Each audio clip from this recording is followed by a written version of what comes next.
사도신경으로 신앙 고백하시겠습니다. 나는 전능하신 아버지 하나님 천지의 창조주를 믿습니다. 나는 그의 유일하신 아들 우리 주 예수 그리스도를 믿습니다.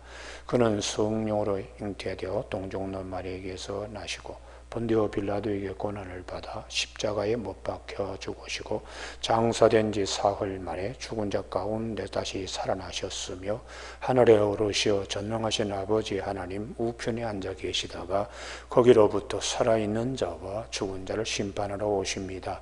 나는 성령을 믿으며 거룩한 공교회와 성도의 교제와 죄를 용서받는 것과 몸의 부활과 영생을 믿습니다. 아멘.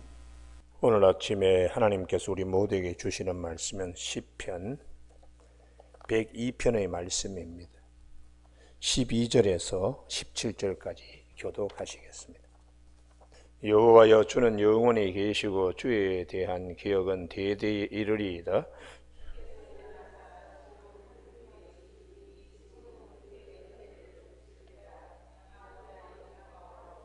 주의 종들이 시온의 돌들을 즐거워하며 그의 티끌도 은혜를 받나이다.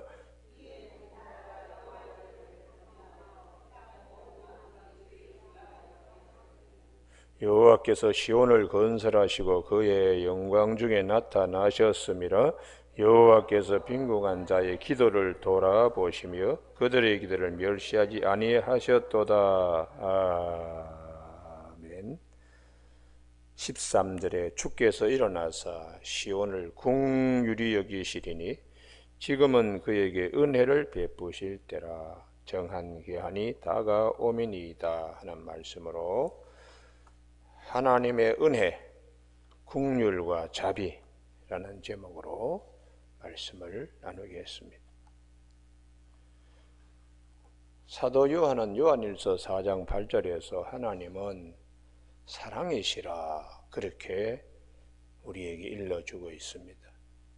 하나님은 사랑이시라고 할 때 그 사랑은 우리에 대하여 긍휼히 여기시는 마음, 불쌍히 여기시는 마음에서 하나님의 사랑은 시작됩니다. 그래서 요한일서 4장 9절에 하나님의 사랑이 우리에게 이렇게 나타난 바 되었으니 하나님이 자기의 독생자를 세상에 보내심은 그로 말미암아 우리를 살리려 하심이라. 우리를 불쌍히 여겨서 그냥 팽개쳐 두면 죄와 사망의 늪에서 헤어나지 못하니까 불쌍히 여기셔서 아들을 보내시고 십자가에 달려 죽기까지 하시면서 우리를 사랑하시는 겁니다. 만약에 우리의 행위대로 뭘 한다면 도저히 우리는 하나님의 구원을 입을 수가 없습니다. 하나님의 사랑, 하나님의 자비, 하나님의 긍휼로 우리는 구원을 받는 것이고 그 은혜를 늘 귀하게 여겨야 되는 거죠. 그래서 디모데후서 1장 9절에서 하나님이 우리를 구원하사 거룩하신 소명으로 부르심은 우리의 행위대로 하심이 아니요 오직 자기의 뜻과 영원한 전부터 그리스도 예수 안에서 우리에게 주신 은혜대로 하심이라. 우리의 행위대로 하면은 하나님의 법에 걸리지요. 그 율법의 그물에 걸리지 않는 사람이 없습니다. 그런데 하나님께서 긍휼과 자비가 풍성하신 하나님이시니까 그래서 에베소서 2장 4절에서 긍휼이 풍성하신 하나님이 우리를 사랑하신 그 큰 사랑을 인하여 허물로 죽은 우리를 그리스도와 함께 살리셨고 너희는 은혜로 구원을 받은 것이라. 또 함께 일으키사 그리스도 예수 안에서 함께 하늘에 앉으시니 이는 그리스도 예수 안에서 우리에게 자비하심으로써 그 은혜의 지극히 풍성함을 오는 여러 세대에 나타내려 하심이라. 하나님은 우리를 구원하심에 그 긍휼과 자비와 사랑이 풍성해서 우리를 구원해 주신 이 하나님의 은혜를 저버리지 말아야 한다. 이렇게 기록해 주고 있습니다. 오늘 그래서 우리가 이 본문 말씀의 13절 그 앞에 보면 1절에서 11절까지가 이 굉장히 고난당하고 눈물조차도 말라버릴 정도로 힘든 사정 속에서도 한 가지, 하나님은 우리를 긍휼히 여기시고 자비가 많으시고 사랑이 많으신 하나님을 믿기 때문에 기도할 수 있고 힘을 얻을 수가 있습니다. 그래서 오늘 우리가 이 주님께서 오셔서 하신 귀한 사역이 이 마태복음에 보면 예수님께서 어떤 사역을 하셨는가 그 몇 가지 아주 중요한 말씀이 있는데요. 마태복음 9장입니다. 9장. 마태복음 9장에 보면 35절에 예수께서 모든 도시와 마을에 두루 다니사 그들의 회당에서 가르치시며, 첫 번째는 교육입니다. 교육. 말씀 교육이죠. 천국 복음을 전파하시며, 전도입니다. 모든 병과 모든 약한 것을 고치시느니라. 치유. 그래서 교육과 전도와 치유 이렇게 주님이 하셨는데, 이것은 어떤 마음에서 그렇게 하셨는가? 36절 무리를 보시고 불쌍히 여기시니 이는 그들이 목 잡는 양과 같아서 고생하며 기진함이라. 불쌍히 여기는 데서 주님의 교육과 복음 전파와 치유의 사역이 있기에 그렇게 하셨다는 것이죠. 그래서 이 마태복음 9장에 보면 9절에 세리마태, 사람들이 바리새인이나 종교인들, 자기 딴하는 믿음이 좋은 사들이 세리마태 같은 사람을 아예 침을 뱉어버려요. 저 로마의 앞잡이고 동족의 피를 빨아먹는 집단이라고 이러는데, 예수님은 긍휼 불쌍히 여기셔서 죄인의 친구가 되시고 그 집에 가서 식탁 공동체로, 그래서 하시는 말씀이 병든 자에게 의원이 있을 때 듯이 9장 13절 다 같이 읽으실까요? 시작. 너희는 가서 내가 긍휼을 원하고 제사를 원하지 아니하노라 하신 뜻이 무엇인지 배우라.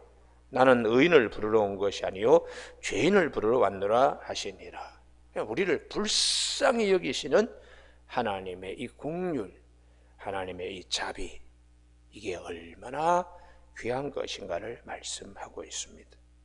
그래서 18절 이하에 혈병 걸린 여인 얘기가 나옵니다. 20절에요. 20절에 보면 12해 동안 혈류병 걸린 여인 얘기가 나오는데, 그 여인이 뒤로 예수님 뒤에 가서 겉옷을 만졌다. 이게 사실은 율법적으로 보면 이런 행위는 불법을 저지르는 것이에요.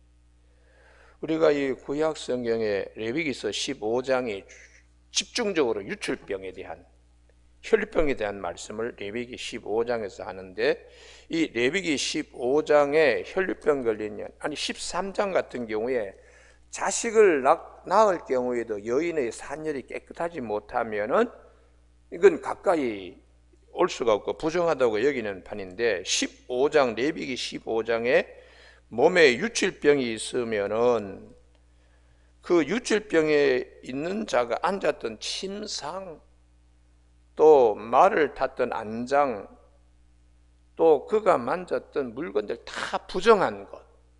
우리가 지금 코로나 온역에 있는 자가 이렇게 뭐 접촉하는 하면은 모든 걸 다 우리가 경계하는 것 이상으로 유출병을 그렇게 레위기 15장에서 말씀하고 있습니다. 그런데 그런 여인이 예수님께 나와서 만진다는 것은 이거는 말도 되지 않는 일이에요. 그러나 긍휼이 많으신 주님께서 그 여인의 믿음을 보시고 칭찬하시고 병의 근원이 마르게 하셨어요. 할렐루야. 긍휼이 얼마나 풍성한가.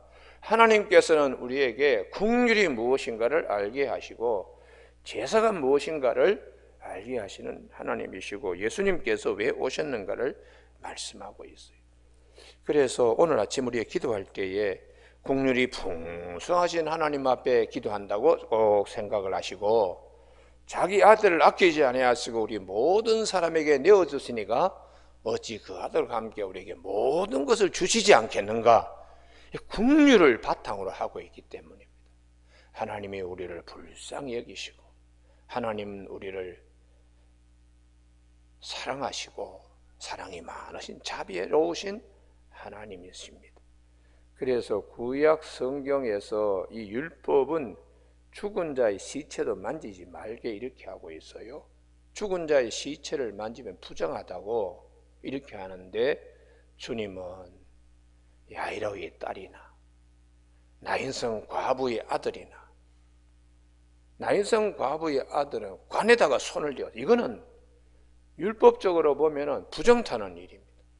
우리가 이 민수기서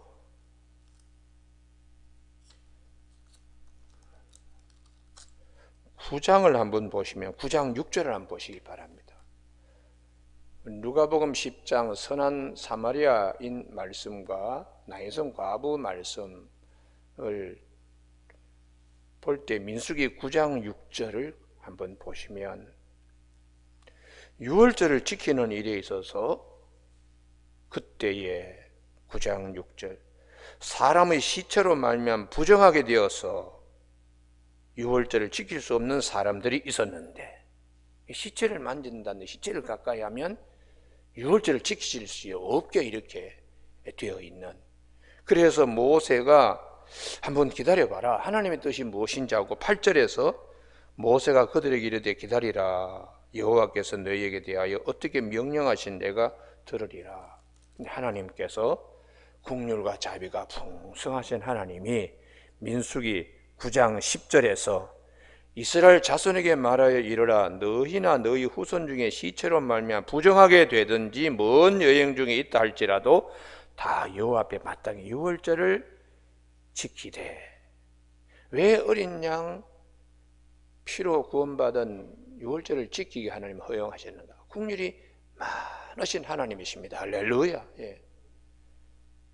그래서 나인성 과부의 아들이 죽었을 때 주님은 국률이 많으시기 때문에 유월절 기간이 아닐 때에 시체를 만진다든지 하는 것은 부정탄다고 보는데도 주님이 친히 가까이 가셔서, 부정탄 자가 혈루병 여인이 예수님 앞에 나올 수도 없고, 율법으로 보면 또 온 자에게 예수님이 들어갈 수도 없어요, 율법적으로는. 그러나 율법을 뛰어넘어서 국률이 많으신 하나님이시니까 우리에게 자비를 베풀어 주시고 불쌍히 여기셔서 청년아 일어나라 이렇게 말씀하실 뿐만 아니라, 과부의 그 아들 하나를 바라보고 살았던 무너진 삶을 주님이 불쌍히 여기셔서 예수 안에서 다시 세워지게 하시는 이 축복이 있습니다. 할렐루야. 그래서 우리가 기도할 때마다 이게 참 가능할까? 사람의 생각으로는 가능하지 못하지만 그 국률이 풍성하신 하나님의 은혜의 세계에서는 불가능이 없습니다.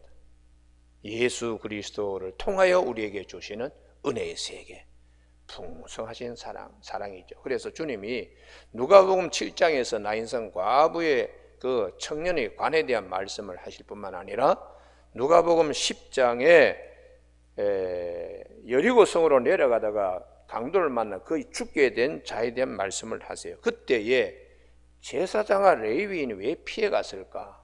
제사장은 아직 먼 발치에서 피해가, 죽은 시체를 만지거나 가까이 하지 말아야 된다는 율법이 있습니다.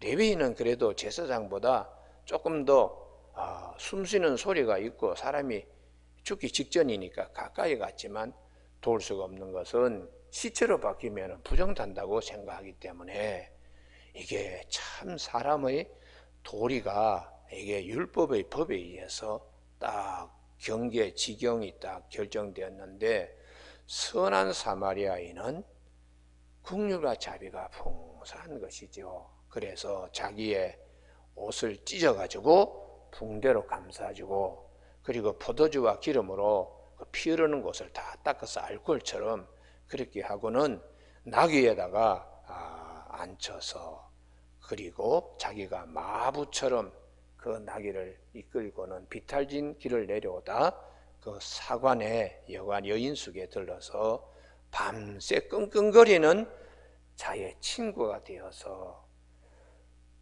편안한 마음의 요람으로 그 강도 만난 자를 밤새 간화하는 거예요.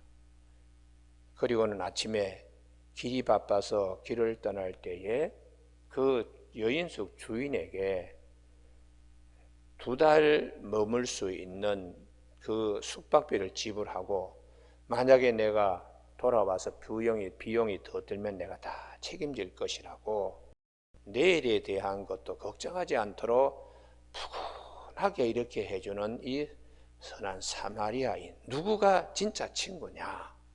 주님께서 이웃에게 자비를 베푼 자라. 그렇게 자비를 베푼 자는 예수 그리스도밖에 없습니다. 할렐루야. 그러니까 진정한 우리의 친구는 예수 그리스도시죠. 그래서 오늘 아침에 우리 모두가 이 시편 102편의 13절, 주께서 일어나서 시온을 긍휼히 여기시리니 지금은 그에게 은혜를 베푸실 때라. 정한 기한이 다가오미니이다. 예수님께서 오심으로 우리에게 긍휼을 베푸시고 불쌍히 여기셔서 은혜를 우리에게 입히실 것이라는 것입니다. 그래서 14절, 주의 종들이 시온의 돌들을 즐거워하며 그의 티끌도 은혜를 받나이다. 할렐루야. 심지어 모든 것이 그분이 오셔서 우리에게 긍휼을 베풀어 주시니까 하늘과 땅에 입맞추며 춤을 추는 것이 할렐루야. 그래서 모든 것이 참 감사하고, 그분이 예루살렘 성으로 들어올 때에 사람들이 길바닥에다 옷을 깔고 또 그 종려나무를 흔들고 사람들이 먼지를 날리면서 하여튼 왕이 오심을 찬양했습니다. 오늘 아침 우리 모두가 예수 그리스도 안에 있는 하나님의 긍휼과 자비를 꼭 기억을 하시고 기도하실 때에 우리를 불쌍히 여기시는 하나님 앞에 내가 기도하고 있다는 사실을, 그래서 그런 기도는 하나님이 우리에게 긍휼을 베풀어 주시는 예수 그리스도 안에서 긍휼을 베풀어 주시고 자비를 베풀어 주시고 은혜를 베풀어 주시는 분임을 믿고 우리가 기도해야 됩니다. 17절 다 같이 읽으실까요? 시작.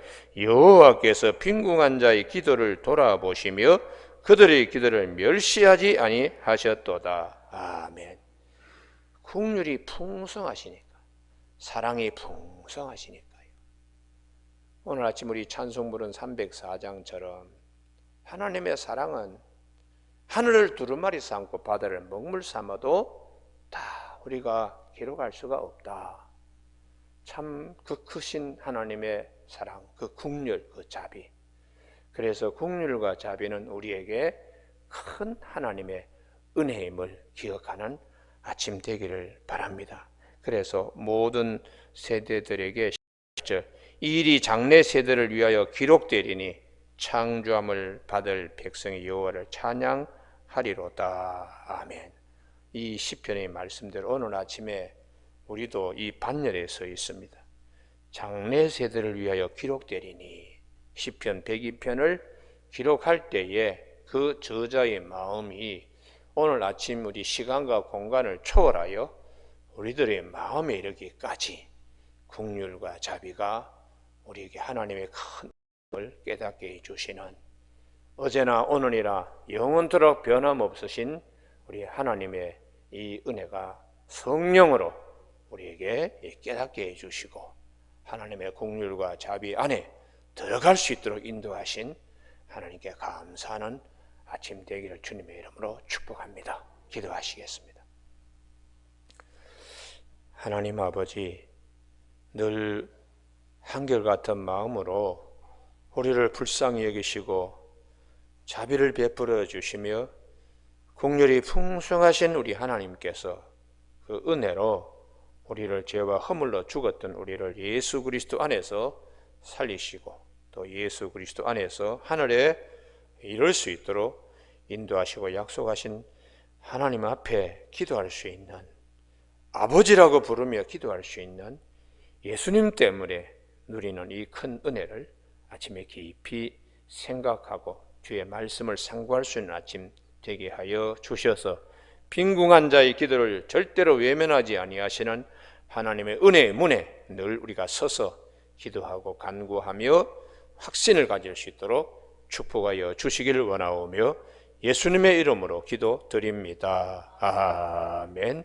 하늘에 계신 우리 아버지의 이름을 거룩하게 하시며 아버지의 나라가 오게 하시며 아버지의 뜻이 하늘에서와 같이 땅에서도 이루어지게 하소서.